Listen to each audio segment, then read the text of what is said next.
Welcome back for another edition of SVG SportsTech On Demand. We're taking you around the sports video production technology universe, talking to some of the thought leaders and technology developers throughout this great business. We have the pleasure now to be joined by one that you probably know well. He is Rick Seegull. He is a manager systems consulting for Riedel Communications. Rick, it's wonderful to see you. I love your setup. I feel like I'm running into you at a trade show booth here. This is great. Actually, this is our trade show booth. So there you go. I thought it felt familiar. Put them to good use right now. Looks wonderful. So hope you and everyone at the company are doing well. During this time of the year, the spring is always that big product announcement time, but not having had two big trade shows the past couple of springs, I'm curious where you guys are at right now. Some general updates on the company's activities in relation to MediorNet and some other exciting things you might be working on. What are you guys working on right now that you're excited about at Riedel? Well, as most people know, or actually maybe not many people know, because we didn't have NAB and IBC to announce these, but last January, before everything started changing around us, we acquired Embryonics up in Montreal, and that is now our MediorNet IP division. So we were supposed to do a very big announcement last year at NAB, and then we had to quickly change the way we were going to announce that and bring it out to the public as MediorNet IP. But we have some really good investments and introductions that we did the end of the year and the beginning of this year with JPEG XS, J2K, and we'll be bringing out some multi-viewer applications on the SFPs, which basically just fit right onto the SFP within the housing. And besides that, the MediorNet Micron UHD was released last year as well, which basically addresses that whole line in the UHD 4K lineup and offers a lot more I/O and flexibility in that as well. Sure. Yeah, very cool stuff. I'm curious, as you mentioned, we haven't had the couple of trade shows that we're traditionally used to having. What are you guys doing at the company in order to kind of maintain that relationship with your clients that you guys are really known for? That was a very big thing. The second March hit around last year. Right. We had to quickly change our approach to things. The first thing we had to do was get product to all of our people, whether it's the system consultants, our trainings, our product managers and our engineers, so that everybody can continue in this isolated, let's say, pantless environment for some. So the biggest thing that we did was with the sales division is reach out to our current customers first and start seeing what their needs were and filling their needs for the time being. Of course, with sports starting to slow, basically coming to a dead halt last March, we had the opportunity to do a lot of trainings with our customers and really start to dive deep, where most people didn't have time for that before. They had a little bit of time to take a step backwards, look at the things that were maybe frustrating them within their workflows and trying to adapt different workflows. And then we basically I guess one positive thing you could say is we talk to more people on a daily basis right now. But with that also comes that we lack that personal interaction with our clients that we really miss dearly right now. Well, hopefully we'll get it back sometime very soon. Without a doubt. Yeah. I'm wondering what the pandemic has kind of placed in the way in terms of commissioning and developing products. Your company is one that's been over the years, been very active, constantly churning out new things, innovative, new products. What hurdles have you experienced in terms of commissioning and developing the product line? Major hurdles. It basically put a lot of air and distance between us and the installed products. Of course, whether we wanted to travel or the customer wanted us to travel, there was state regulations that were put in place and local regulations. So, there were some things, going to New York. New York had a list of states that they weren't accepting anybody from. And of course, one of them was California. So it was very hard. So we had to quickly start. And the good thing was our customers, of course, understood this. Everybody understood it because everybody was in the same boat.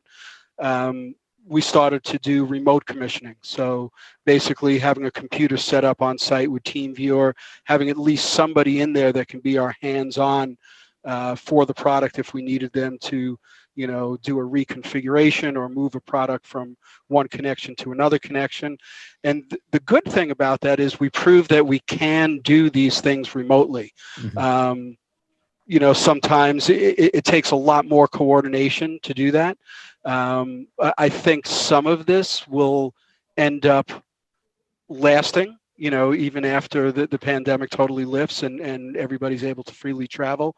The good thing is by doing remote commissioning, if the customer side wasn't ready for certain things, like the network wasn't set up, which is the basis for, I would say, 99% of all of our installs right now. If it wasn't set up before, we'd have to sit around waiting for a network admin to come in and do the configuration. Now we can actually put them aside, and then, if we're doing it remotely, work on something else in the meantime, and then come back to it without wasting their time, without wasting our service engineers' time. So in that aspect, it's good. But now we are definitely starting to see that our customers are requiring us to be a little bit more on site. But what we are doing is keeping at least a little bit of that remote in there before we go on site, to make sure that the network or whatever the infrastructure that our products are being overlaid onto or into is set up and ready for us, so that we can minimize the amount of time that we're on site, which is good for all, I think. Yeah, that makes a lot of sense. Well, let's look ahead more to deeper into 2021. Let's put the challenges of the past year behind us as best as we can. What are some of the things that you guys have rolling out over the next year? You mentioned MediorNet IP earlier. We're always interested to hear what you guys are doing on the Intercoms front as the leaders in that regard. From a product perspective, what should people be looking forward to in 21? Yeah, so on the Intercom front, throughout 2020, we started the release of the Artist 1024 frame, which is the latest to coming to the Artist ecosystem. What we ended up doing was we also had the 1200 series panel release that was in 2019. We were still shipping and installing and commissioning a lot of those. The end of the year, we released the 1RU, which is the 1216 panel. And what we're looking to do now with 1024 in these panels, we have a very big software release that's pending for the next couple of months, which is basically going to change the protocol that the panels use to talk to the matrix. And it's going to put a lot more onus on the panel. As you know, the panel is called the Smart Panel Series. And what this is going to do is take advantage of that smart panel aspect, leveraging a lot more horsepower that's within the panel, as opposed to it being some dumb user interface that's getting all of its information from the matrix. Now it'll share that workload between the two. What that'll allow us to do is coming up first this year will be a control app. So the Smart Panel is sort of like a phone concept, where it's not just a phone, you have apps that you can overlay onto it to address different workflows. So we'll have a control app that'll be leveraging ISO 7 to take advantage of third-party control systems that can actually use our panel as the user interface. Something else towards the end of the year, we'll be releasing our audio monitoring app. So again, this is the same communications panel. So as a matter of fact, the communications aspect is an app in itself. So you put the communication app on, you can speak to whoever, do your PLs and your IFBs, but then you can also have hybrid workflows where it's also doing audio monitoring and not getting those signals actually from the matrix. It's actually pulling those directly off of the network as SMPTE 2110-30 flows directly into the panel. So again, the hardware investment basically can carry on without more hardware cost. You're basically just adding apps at a much lower cost onto the same panel. Sure, customers are going to love that. Well, let's talk about sports specifically. How have you worked with sports clients to kind of help keep them on air in unique production environments? And maybe what are some of the big sports brands that you've worked with recently that have really leveraged Riedel tools to their benefit? Of course, the phone calls started immediately last March and April for remote aspects. So basically taking the panel and using it in a remote workflow. Of course, we've always had this. We've always had iOS apps. We've always had Android apps.